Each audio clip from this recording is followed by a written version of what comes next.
Sir, in today's times, 23, a lot of entertainment itself has changed. A lot of things have changed.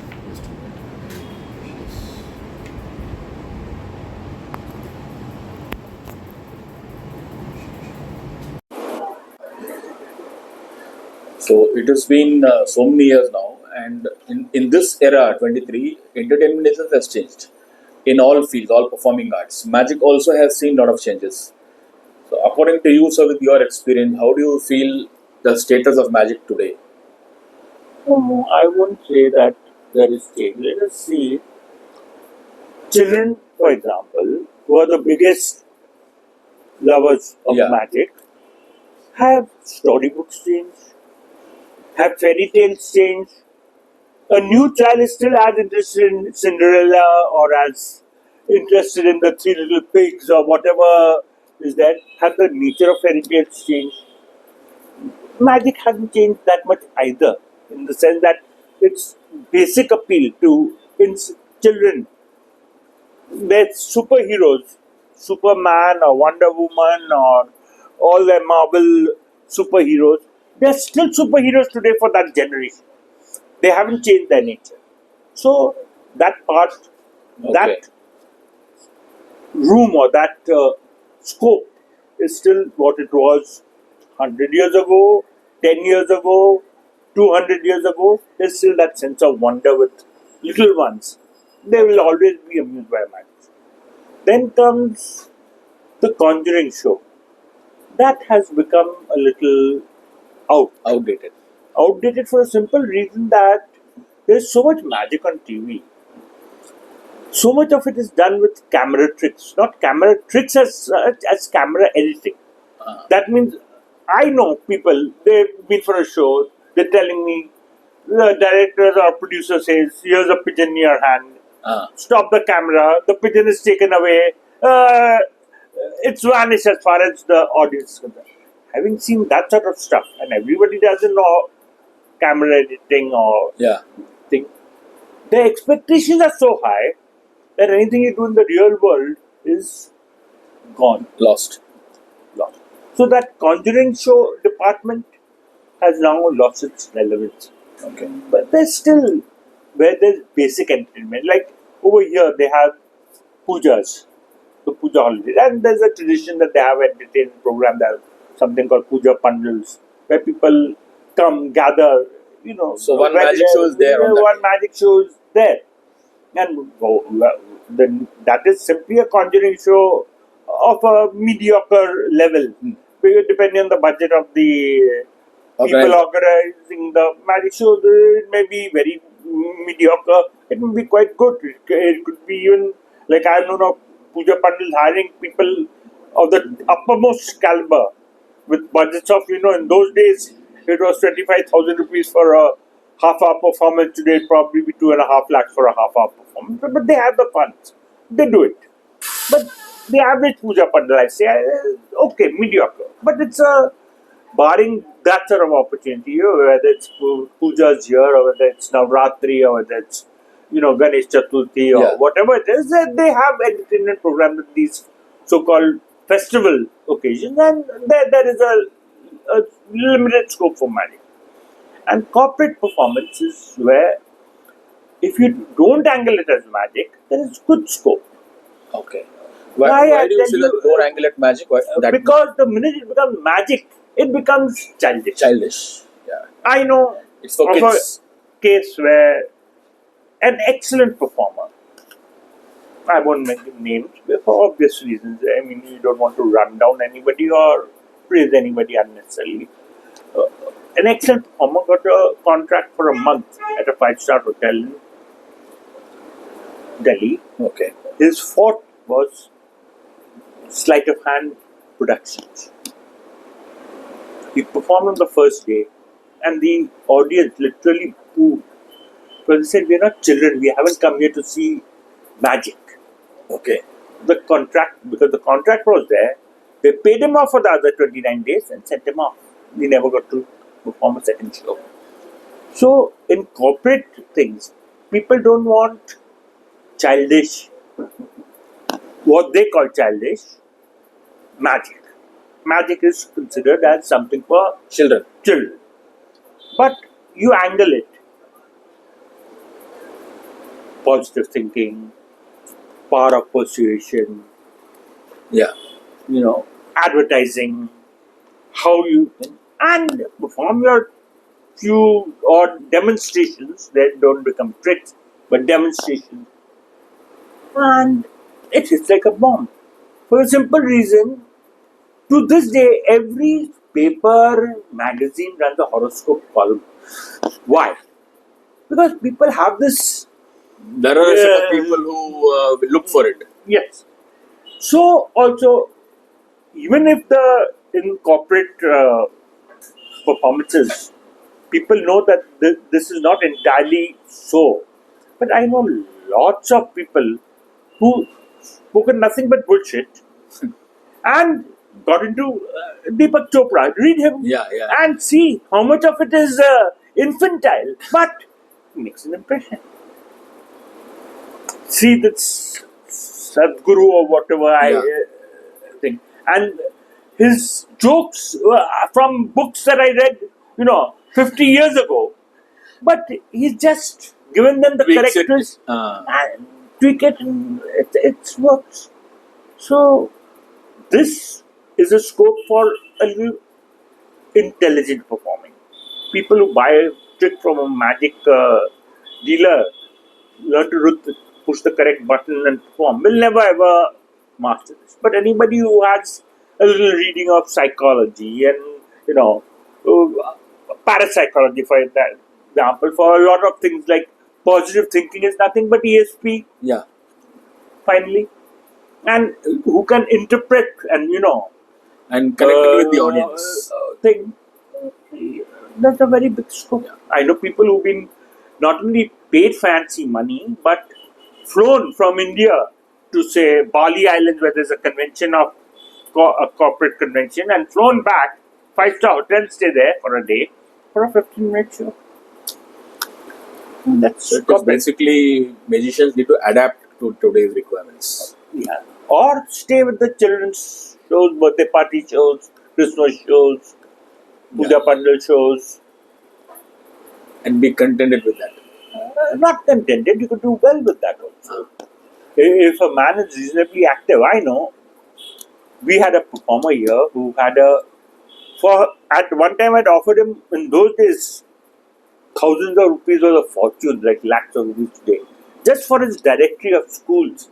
Because that man was continuously super busy going from school to school all over the country and performing.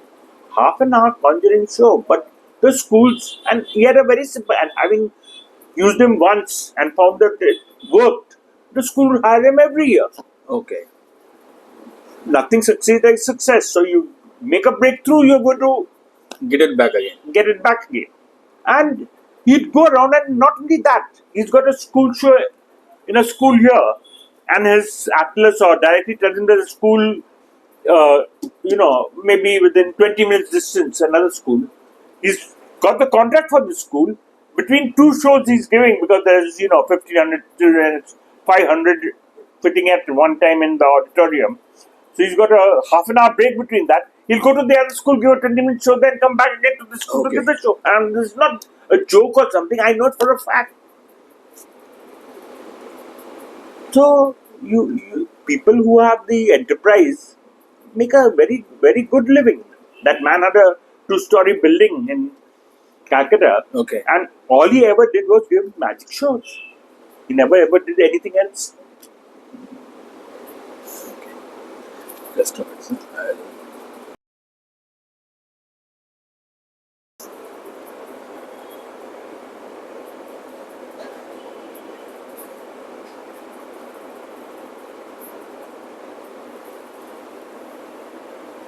So you mean to say Indian scene is still encouraging only?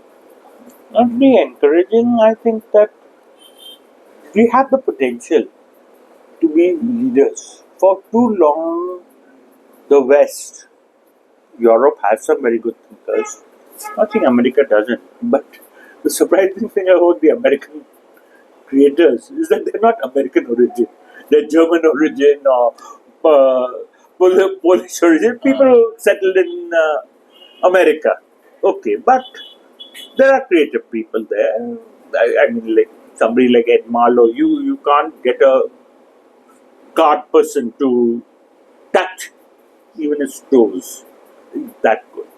People like Harry Lorraine, if you ever seen his memory act, it's something that, I mean, he's written maybe 20 books on memory acts, but when you see it, you realize what potential it has. So you've got very good creators there. But I think, given the opportunities today, India's got very, very good. We've got the brains, we've got the,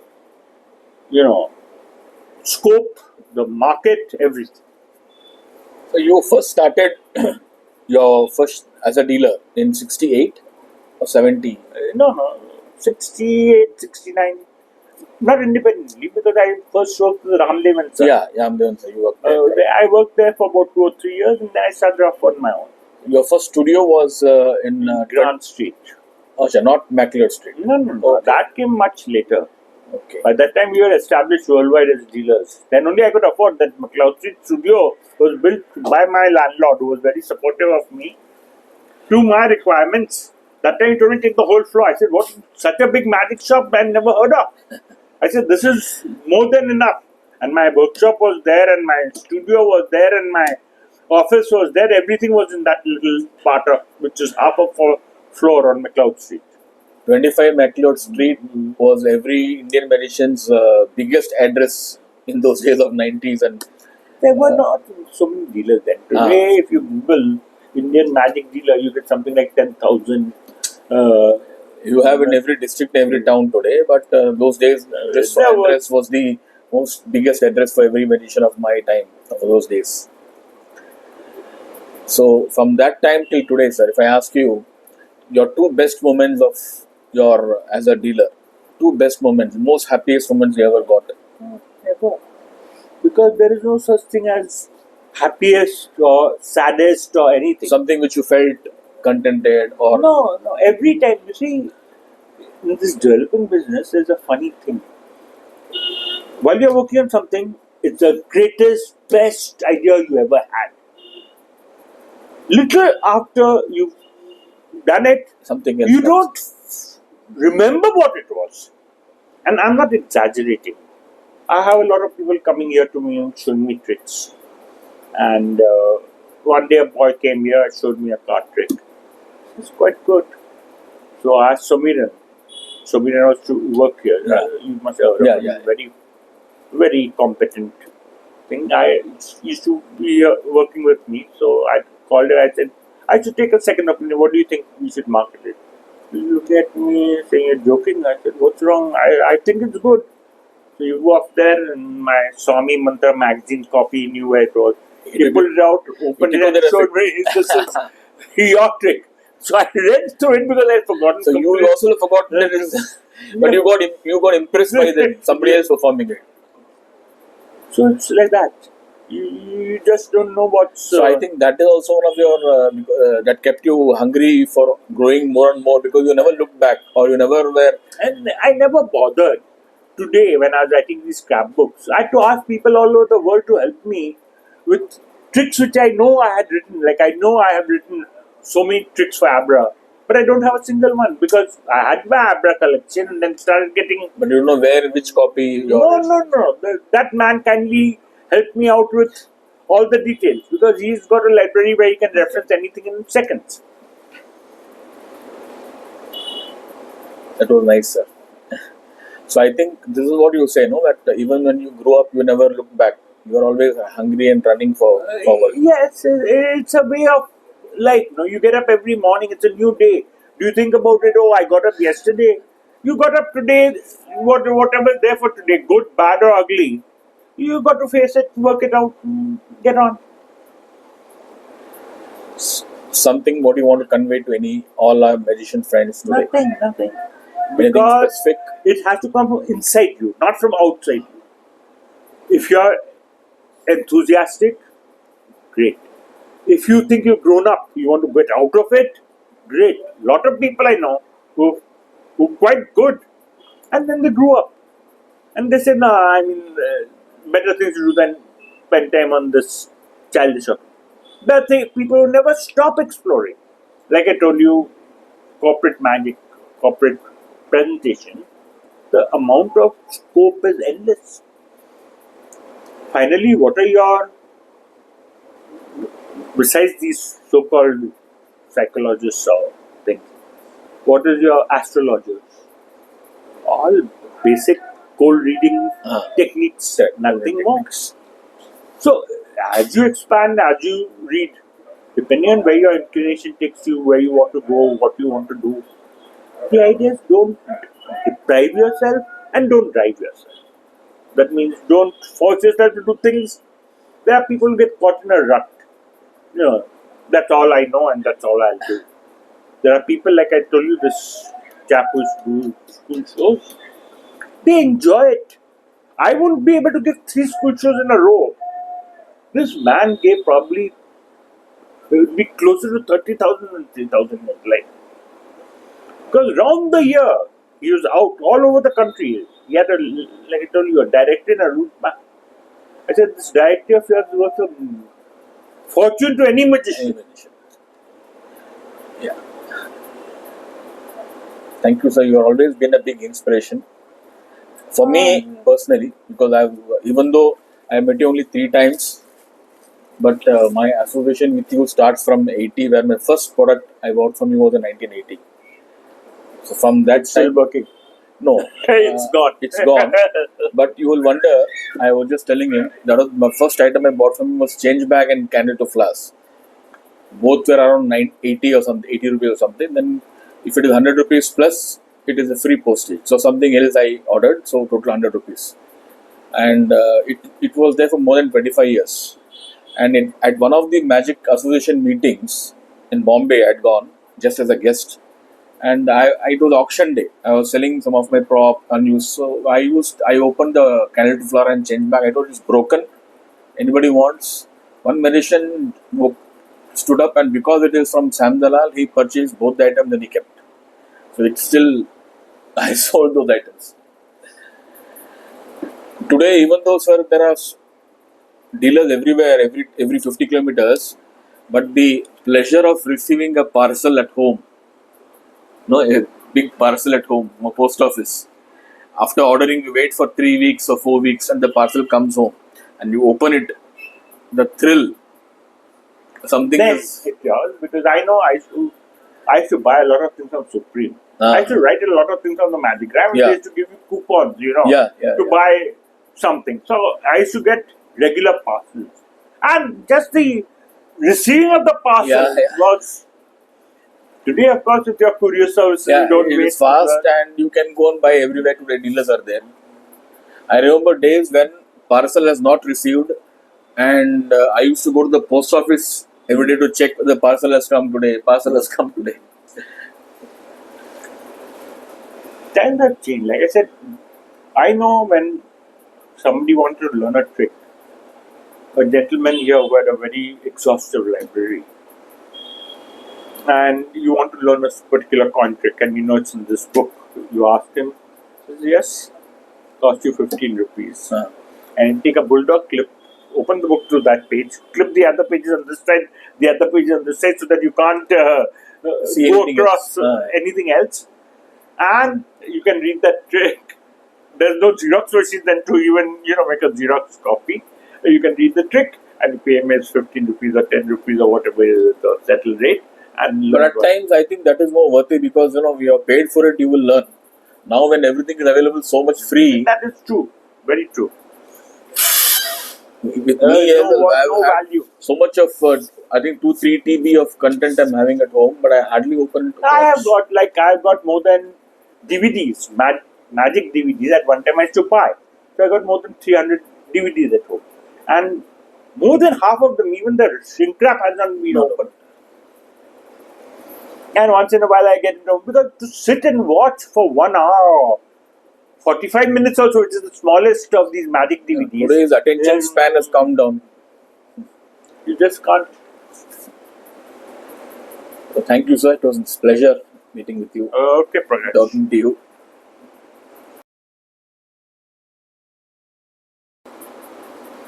Sir, your take on exposure coming on YouTube, everything is now open. It doesn't really matter because, like I told you, people are going to look at things, waste time on things, unless they are interested. Okay. You got cooking recipes by the millions, 10 times more than magic tricks. Let me tell you, each cooking recipe is worth 10 times what a magic trick is. Because a restaurant is catering to 10 times more people than a Michelin will be. How many people don't go to eat because the recipe is available on. Something similar, right? So, exposing, it's not exposing. It's a club of its own, or a, cliche of its own, that people are interested in getting their 2 minutes fame. They say, oh, I figured this out, or I bought this. Now I bought it for my dealer for me, whatever I paid. I'll expose it on YouTube and I'll get my 2 minutes of fame out of it. But who's going to watch this? Who's going to watch it? Only people who are interested in magic, and they have to have an opening. We learn from books. I learned from wherever I could get anything. I'd always read it up, cover to cover. Every magazine in those days, I used to read from cover to cover because I was interested. But that didn't mean that I could perform, because anybody could subscribe to those magazines if they're interested. Only who was ever going to spend, money on something unless it interested them. And your audience will be of two types. The ones that are interested in magic will see what one point they can pick up from your show, or what trick they can pick up from your show. And the others are who genuinely interested in entertainment. And the ones that matter are the ones that are interested in entertainment. They are not the ones who watch YouTube videos. Now they expose your videos anyway. So it makes no difference. A good performer, like I said, people like Malini travel the world with what we would call pocket tricks that you would hesitate to perform today. Biting a button. It's such an elementary pocket. But the man performed for royalty. He was invited by kings and royalty for performing things that many of us today would hesitate to even think of. Why? Because of his presentation, his entertainment value. Some of the best performers are not ones who, you might have a Siegfried Roy who can perform with elephants and white tigers, but many of them perform the most childish of tricks. The approach is so different that the audience is in hysterics. So, what are the current magic scenes? How do you find today's Indian magic scene? I'm talking about India. There is what is Because always... you have been in the industry for more than 50, 60 years. It's always been the same. You get a lot of new people coming in, youngsters who get enthused. Yes. They come in, they'll work at it for a while. Some of them grow up, which means you stop playing with toys for grown-up boys, which is what magic is, and you move away. And there are some who dedicate it. What I appreciate and like is that we have got a lot of, thanks to the same YouTube exposure and things, and the ease with which you can see good performances on, not your TV necessarily, on same thing, your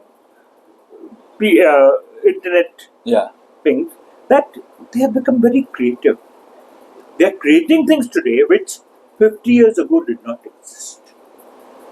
And I'm not talking about just mediocre stuff, I'm talking about first-rate stuff, equivalent to what anybody in the world created.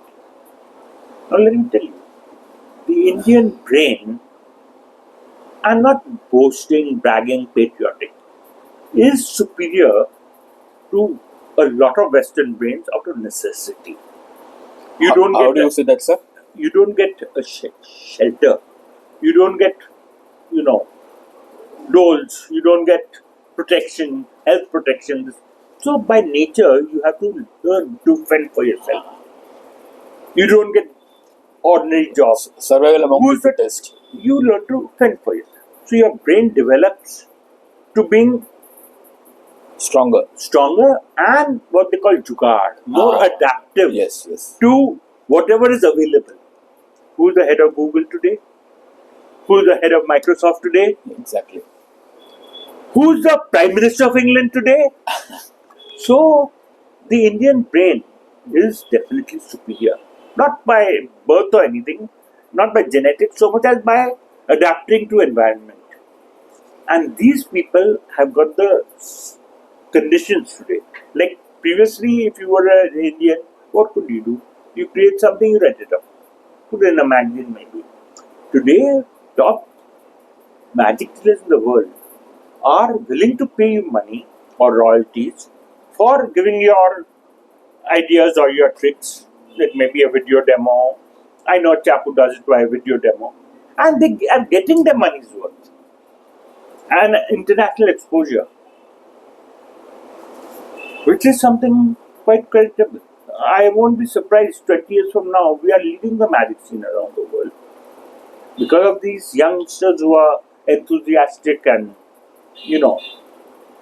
are having the opportunity to present their material. And sir, as a manufacturer, inventor, and creator, you have been in this industry.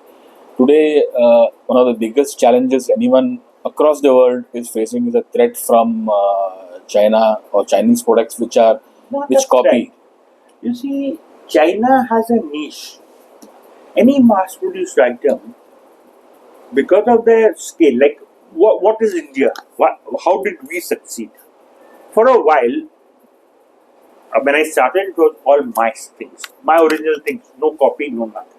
But I realized that's not going to run a business or an enterprise. So we started making general things, a change bag or a set of billiard balls, all this. I try and apply my little knowledge to see if there's anything I can improve or make better. But it was there, right?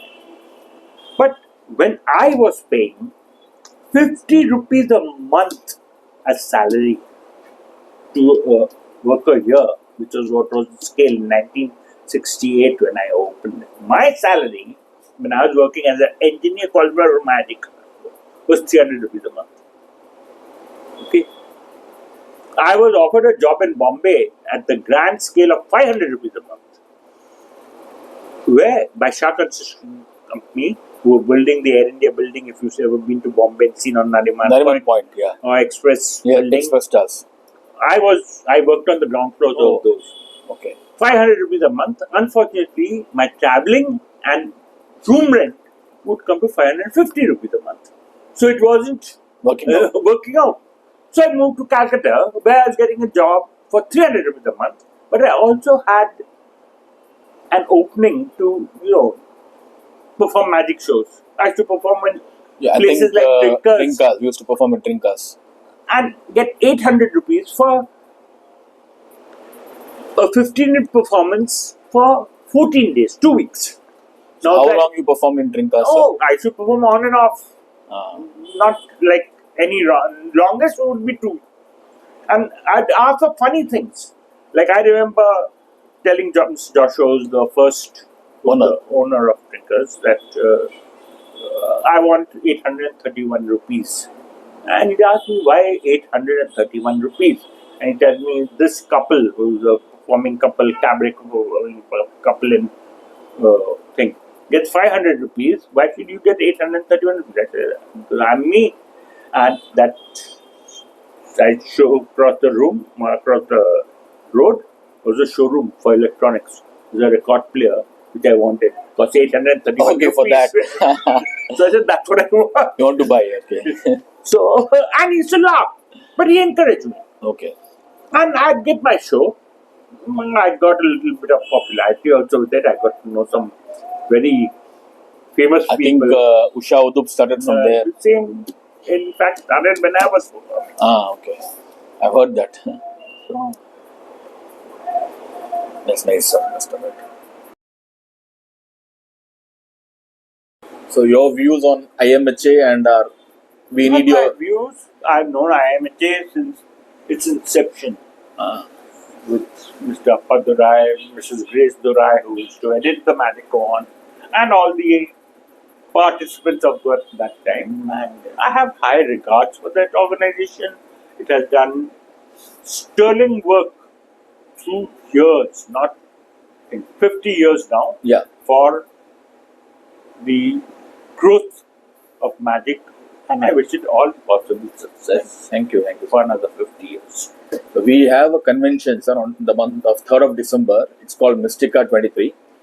We wish you could come, but I know it's difficult for you, but we need your wishes. Give my best wishes for the past 50 years and the next 50 years to come for the organization to grow and prosper.